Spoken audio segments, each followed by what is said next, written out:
Fala pessoal, mais um Noite Alvinegra no ar, nosso terceiro conteúdo neste domingão. Vamos falar sobre o nosso Botafogo, daqui a pouco a prancheta do Léo Dantas, trazendo aqui a visão do nosso companheiro do canal do TF a respeito de Botafogo e Fluminense, o que deu certo, o que não deu certo, a respeito do nosso glorioso. E hoje, o Palmeiras, que é o nosso principal rival ao título brasileiro, venceu o Vasco da Gama, o Cruz Maltino, que vendeu o mando de campo da partida de hoje para Brasília, ali com o estádio lotado, mais 60 mil pessoas, porém, meio a meio, né? O Vasco não teve o mando de campo hoje sendo utilizado, já que jogou lá em Brasília, então 50% do estádio para cada equipe, foi derrotado por 1-0. Porém, no segundo tempo, o Vasco da Gama teve um lance polêmico ali, né? Uma mão do Vanderlan, lateral esquerdo do Palmeiras. A princípio, o árbitro da partida havia marcado falta, foi chamado para o VAR, e na revisão que ele fez, o VAR chama o árbitro para ele analisar se aquele lance havia sido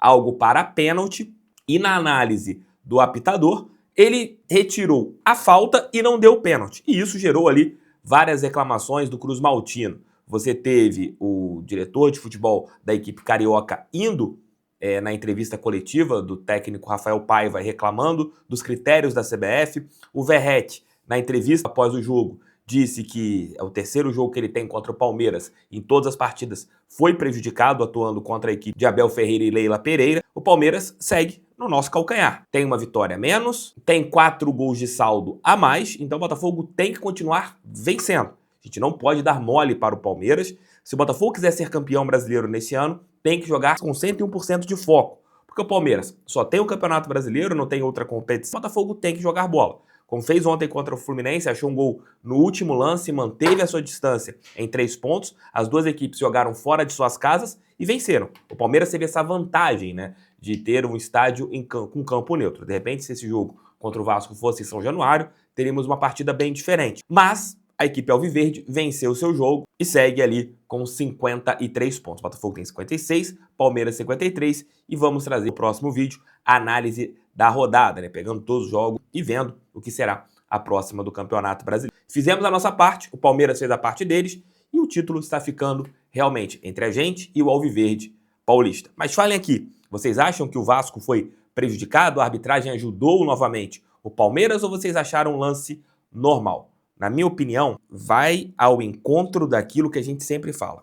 Critérios. A minha pergunta é, se fosse para o Palmeiras, o lance seria marcado? Essa é a minha indagação. Uma viagem para os Estados Unidos, de repente você precisa de um carro para se locomover, você não quer andar de Uber, não quer andar de transporte público, mas quer ter seu carro para poder circular pelos Estados Unidos. A R3 Rental Car é parceira do canal do TF e te dá várias possibilidades. Parcelamento no cartão nacional, você pode pegar o seu carro já no aeroporto, você tem vários modelos disponíveis e cada possibilidade a R3 Rental Car te dá ali ações importantes.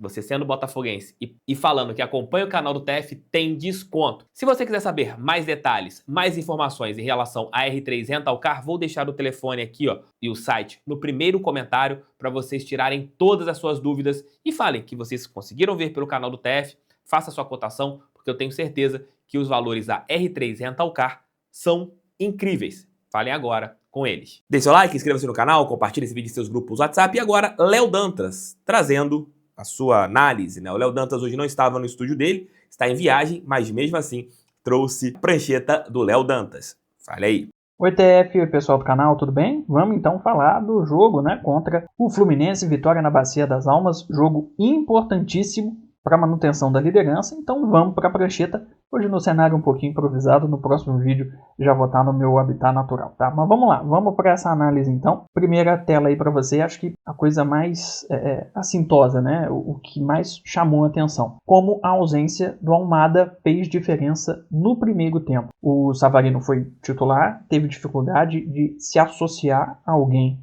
no primeiro tempo, porque não tinha mais ninguém jogando por dentro próximo a ele. Do lado esquerdo, onde normalmente ele fica próximo do Almada, estava o Matheus Martins, que é um jogador de característica completamente diferente. Jogador de velocidade, de físico, de correria, que carrega a bola e não faz a bola circular pelo meio campo. Então, pelo lado esquerdo, o Savarino não ia ter companhia. Nesse print que você está vendo, ele tenta se deslocar para o lado direito para buscar uma parceria com o Luiz Henrique. Luiz Henrique tem mais recurso, mais qualidade individual, obviamente, do que o Matheus Martins, mas ainda não é o Almada, no sentido de o que cada um pode entregar, no sentido de o que cada um tem de melhor. O Almada é muito mais criador, joga muito mais por dentro, o Luiz Henrique é muito mais ponta. Tem a questão do drible também, assim como o Matheus Martins. O Savarino acabou ficando meio sem posição, sem ter ninguém para dialogar. Foi uma partida abaixo, não sei se ruim, mas abaixo do que ele normalmente pode entregar. E o Botafogo sentiu muita falta de jogadores recheando o meio-campo, de fazendo essa tabelinha. Lembro que no último vídeo eu disse que Savarino e Almada estavam próximos de serem almas gêmeas, né?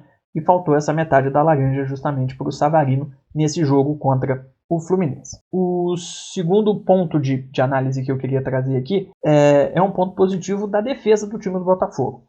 O Fluminense, sabidamente, ia ter mais jogadores do seu lado esquerdo, porque por ali a gente teve o Marcelo, que eu até imaginei que não seria titular, mas foi, junto com o Serna. Os dois preenchendo aquilo ali. O Marcelo tem aquela questão de ir mais à frente, não ser tão mais um lateral pela questão da idade e do físico, tenta jogar um pouco mais por dentro. Vocês devem se lembrar que no pré-jogo eu disse que a gente teria a presença do Ganso, ou que pelo menos o Ganso vinha jogando no Fluminense do Mano, como um meia que às vezes caía pelo lado esquerdo para se associar ao lateral e ao ponta por aquele lado, para dar superioridade naquele quadrante. O Lima substituiu o Ganso e fez exatamente a mesma função. Buscou um pouco mais o lado esquerdo para se associar e fazer um trio por ali.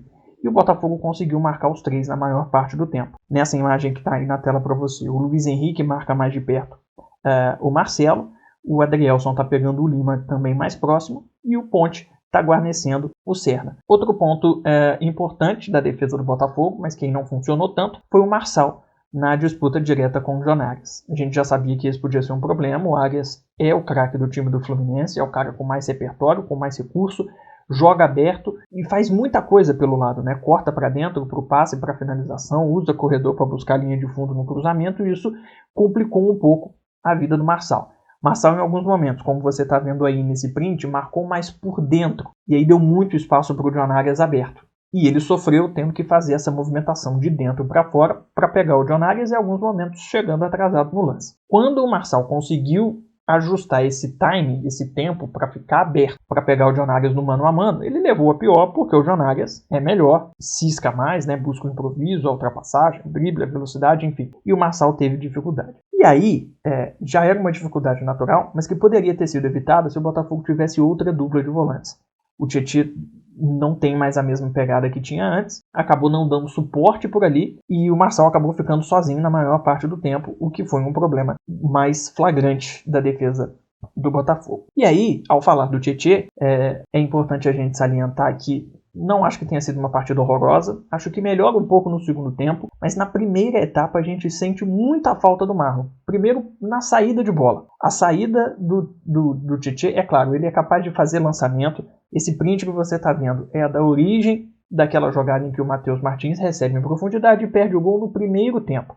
Então o Tietê é capaz de fazer o passe longo, isso é característica dele já de longo prazo, assim como o Marlon faz. O X da questão é o resto, a dinâmica que o Marlon dá, a capacidade de ser box-to-box, de ajudar na defesa, na cabeça de área do Botafogo, e ir ajudar na criação lá na frente. O Tietê não consegue fazer isso, então isso tira o dinamismo da saída de bola do Botafogo, dá menos opções de passe no meio campo, faz com que o passe seja um pouco mais errado, com que o Botafogo precise quebrar um pouco mais de bola. O Botafogo errou muitas saídas de bola, mais do que o normal nessa partida contra o Fluminense, e do ponto de vista da marcação, o Tietê tem muito menos pegada do que já teve um dia. Então, em alguns momentos, esse sistema defensivo fica um pouco falho com o Tietê fazendo a marcação. Aí é claro que isso acaba sobrecarregando também o Gregor. Graças a Deus o Gregor é um leão de chácara, né? É uma força incrível, jogou 110% o jogo todo e foi responsável direto pelo lance do gol. Mas que ele fica um pouco comprometido e sobrecarregado quando o Tietê está jogando com ele, isso tem ficado cada vez mais evidente. Por fim, o que fez o Botafogo melhorar no segundo tempo para ter um pouco mais de controle do jogo, criar boas possibilidades, a entrada do Almada. Eu falei aqui lá no comecinho do vídeo que o Savarino sentiu falta de ter alguém para dialogar ali no meio campo. Só que o Savarino não é meia de origem, embora faça bem essa função. O Almada é. Então quando o Almada entra, ele preenche muito mais o meio campo e consegue dar mais dinamismo, mais acerto de passe, mais criação e mais potencial ofensivo para o time do Botafogo. Outro ponto importante para que essa entrada do Almada funcionasse, mesmo sendo no lugar do Savarino, ou seja, ele não teria aquele outro meia para dialogar, mas ele preenche bem esse espaço e tem 3 caras para alimentar, porque o ator Jorge corretamente não muda a dinâmica do ataque. Ele tira o Tiquinho para botar o Igor, ele tira o Matheus para botar o Carlos Alberto, mantém o time com um centroavante, com 2 pontas e um meia atrás dessa linha dos 3 atacantes, organizando o jogo. Isso foi fundamental para a melhora do Botafogo, que conseguiu buscar a vitória. É isso, gente. Abraço, até a próxima. Valeu, Léo. Sempre preciso em suas análises. Estamos juntos. Quarta-feira você estará de volta aqui no canal com o seu pré-jogo. Valeu, galera. Beijos, fiquem com Deus. Tamo junto. Se Deus quiser, volto às 5 da manhã com o nosso Giro de Notícias. Valeu. Fui, fiquem com Deus. Somos líderes. Isso que importa. Vamos seguir 101%. Para ser campeão, temos que jogar com 101%. Valeu. Fui.